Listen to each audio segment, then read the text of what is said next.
So folks, you're switching some of your doors out in your existing home or maybe new construction, and it come time and you want to trim them out. You have options.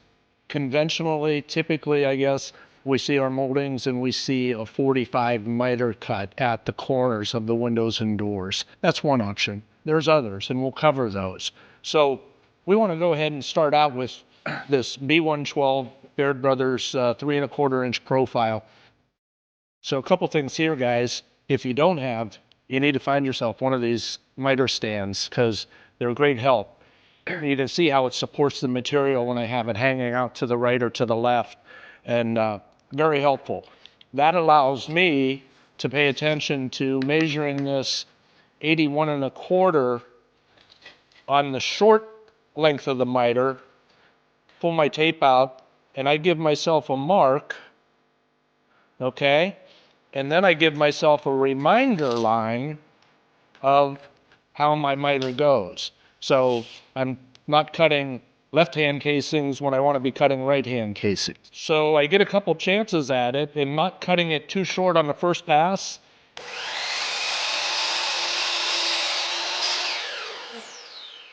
Now I can dial in on that mark, just inch it forward.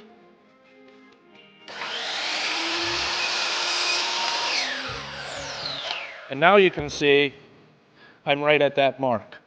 We've established our inside miter, the short length, by measurements that we had on our jams, our reveal lines. And different guys will do it different ways. I like to start with the head casing, and then that allows me to work my joint a little more so with my left and right legs, okay? So I'm gonna go ahead and start with that, and you'll see as we go along, it gives you a little more liberty as far as moving the leg pieces and establishing that nice tight joint before we get too far along in the process. And using my 18 gauge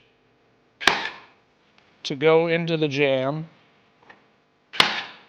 now, with that somewhat secure, I'm not nailing the top just yet. So that gives me a little flexibility in fitting my legs with the 45 cut. If I need to tweak that a little bit, I still have that available to me.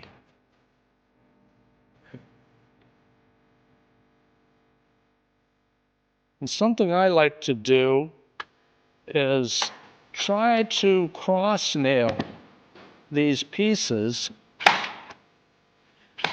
and then we just go down and follow our margin line. And you still have some flexibility when you get down towards the end here to get to your line. Okay, so now that we have that, now I can go back around with the 15 gauge. I like to offset my outside nail. In this case, I jumped up to the 15 gauge and I offset that a little bit.